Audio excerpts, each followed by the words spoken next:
Hi, and welcome to Sociology2. We're going to look at the topic of aging. We're going to do this in two parts for this week and next week. Now, aging is a very important social category that defines what's appropriate or what's expected for people at various stages in their lives. Now, as a student, you may have likely experienced some prejudice or discrimination based on your age. Now, aging is a process that happens to all of us. Of course, you understand that. And understanding the social construction of aging can help us challenge the negative stereotypes associated with aging. An aging population has a profound impact on our society, as I'm sure you've probably heard. And you may be interested in learning more about the effect of aging population has on our ability to sustain current levels of social services, such as, and in particular, high levels of access to health care. Now, sometimes those people who are younger find it difficult to relate to issues pertaining to aging and older persons. Now, in our society, there is an emphasis on eternal youth and the beauty in our culture.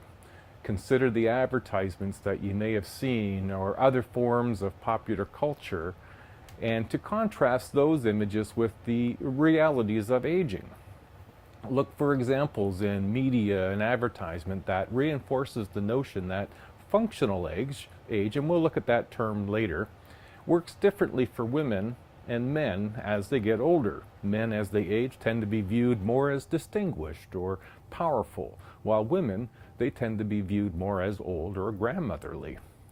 So many people may be uncomfortable with some of the discussions that occur as we get older, in particular death and dying. And placing it in the context of a wider social context may help make you more aware and more open to the dialogue about death and dying. So let's begin and look at age and aging trends, and we'll consider our views of age in the historical view. Social significance of age. Now, as pointed out in your text, how old are you is a question that enables us to categorize one another.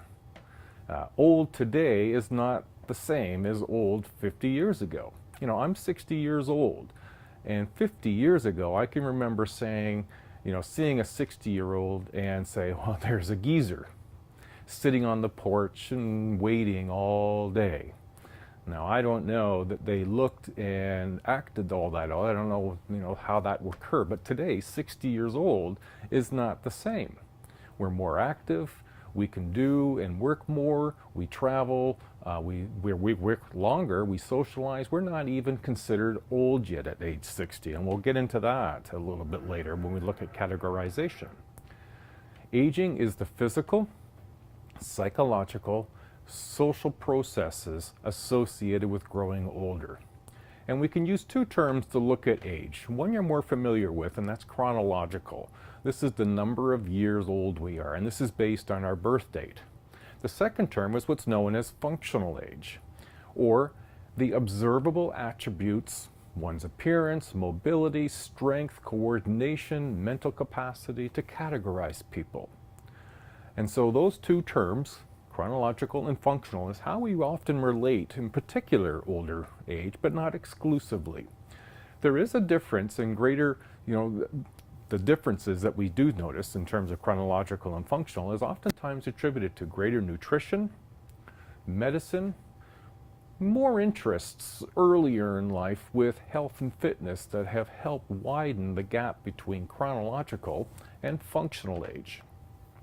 As I mentioned in my intro, do we treat men and women, as we age in the same, or do we do it differently in society? And I'm sure if you look around you, you would see that we're not always the same. So let's look at some of the aging trends. Now, in Canada, the proportion of people aged 65 and older is increasing, while the proportion of younger people is decreasing. Referred to by some analysis as the graying of Canada or the silver tsunami, the aging of Canadian population results in an increase in the life expectancy combined with a decrease in birth rates. Now, if you look on page 155 and figure 14.1, you'll see where the number of 65-year-olds is growing as a population, And in the 4.2 graph, growing life expectancy for both men and women. Now also, particularly what's useful in terms of statistics is if you check out the figure 14.3 on page 156, you'll see the age pyramid. And this is a lot of times how they depict aging and the population of countries to sort of see where the distributions are. And you notice that wide band where the boomers are. It's turned what is typically a healthy pyramid, if you will, age pyramid.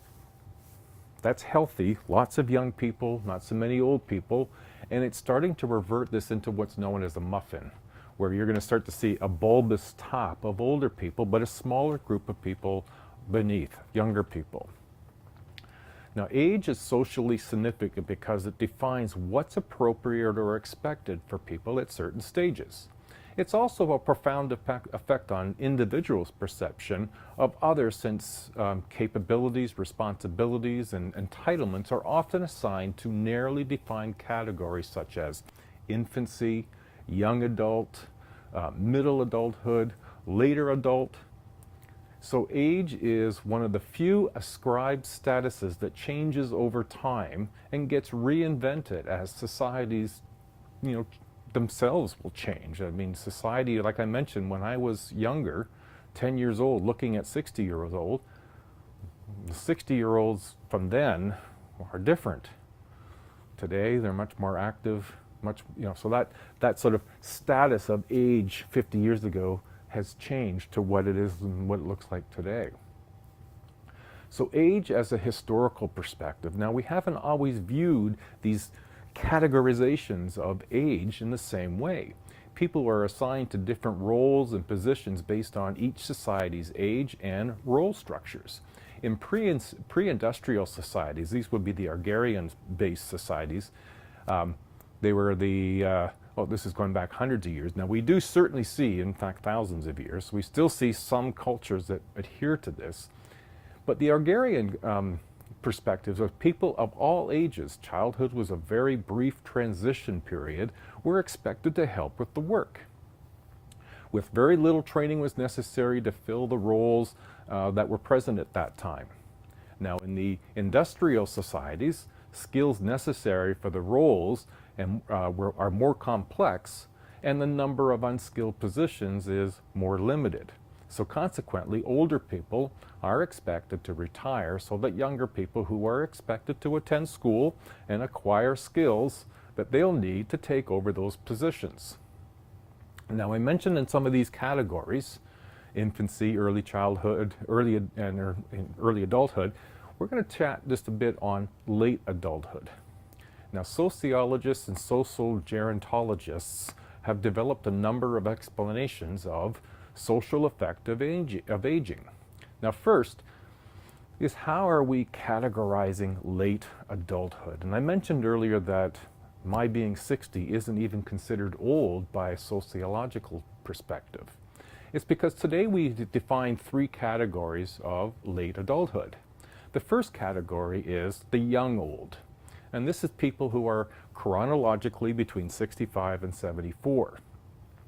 The second group is the old old. These are people chronologically between 75 and 85. And then the third group is the oldest old, and these people are 85 and older. So at 60, I'm not even categorized as old yet. Now, older people are healthier than they were in the past. However, with larger numbers of older people, you're also going to have larger numbers of older people who do experience health issues.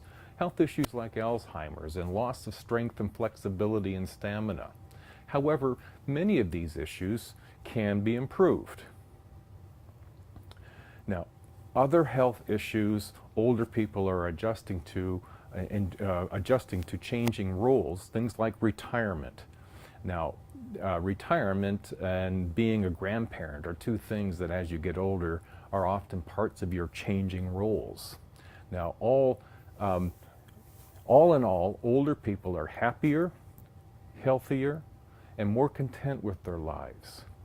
They have more financial security and more freedoms, and they're able to volunteer and enjoy their older lives better than they have been in the past. Now, I've mentioned about retirement. Now, retirement is the sort of an end of status, if you will. If you look at one of the primary ways we define who we are, it's through the career or the jobs that we do. And so retirement is the end of a status, an end of a defined period of need. We're needed, we're paid for what we can do. So that end of one's career, it affects one's income, it affects your personal identity. Certainly back 50 years ago and older, when men who were the predominant wage earners retired, their sense of who they were diminished. And oftentimes the reasons why older people died a lot younger was they had no purpose. They had no reason for being. Their reason for being was to work, to raise a family, to provide for the family, and then that didn't happen. So retirement is not something that has been around forever. It's a relatively new experience, and in Canada, the Old Age Act was introduced in 1927.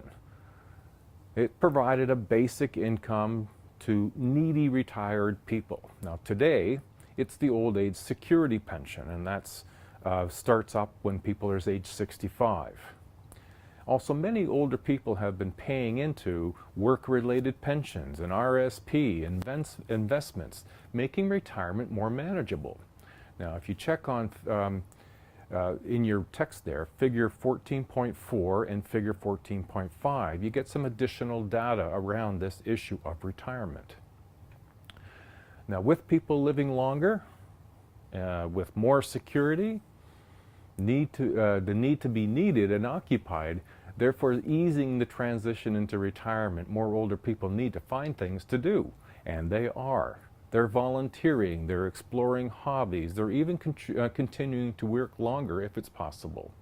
Old age is not what it used to be, and for many older people.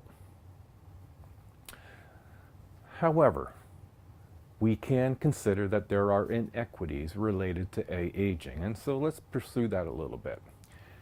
Age differentiation in Canada has contributed to both age stratification and the inequities and differences, segregation, or conflicts between age groups, and a term that's also known as ageism. Ageism, the prejudice and discrimination against people based solely on their age, is reinforced by stereotypes. Although we're looking at older people, ageism is not limited to that age group. As mentioned, any age group where prejudice and discrimination is based on that age or age group is ageism. So the limitations of what young people can do based on an age limit could be, in some terms, ageism. When we consider media is a very big contributor to depicting negative images, or at least images, but negative seems to be the one that gets sustained, of older people. It includes the perceived differences as to how older men and older women are viewed in advertisements, in movies, and print media. For example, men can get gray and be distinguished when women should dye their hair and treat their hair to appear younger. In spite of the negative images, and with there being a bigger and healthier older population, this image is starting to change in media. Since this population has money and represents a large number, they wield more influence, where they shop, what they buy, how much of what they buy, what they invest in. So if you review the research that's referenced on page 163 to 64, it'll clarify this issue around social expectations. Now, we must bear in mind that there are many other people who could not save or have a pension along with maybe a disability that they have or illness, and they're not as fortunate or experienced enough to have a different life than other older people. And so the issues of wealth, poverty, and aging become paramount. Now, this is reinforced in your text with the question, the two questions. One, has the economic situation improved for older Canadians? Well, the simple answer is yes, absolutely. And two, are older Canadians able to maintain a satisfactory standard of living? Well, This is more complex, and if I'm going to refer you back to your text for a more complete answer on this on page 164-66.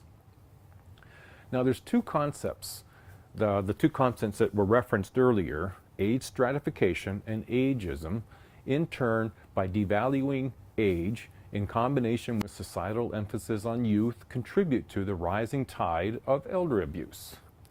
Now this can include physical abuse, psychological abuse, financial exploitation, medical abuse, or neglect. Passive neglect is the most common form of abuse. Ageism is prejudice and discrimination against people based on age, and it's particularly focused on an older person. All right, now this has been a fairly brief overview of aging. I'll do part 2 next week. So I hope this has been helpful.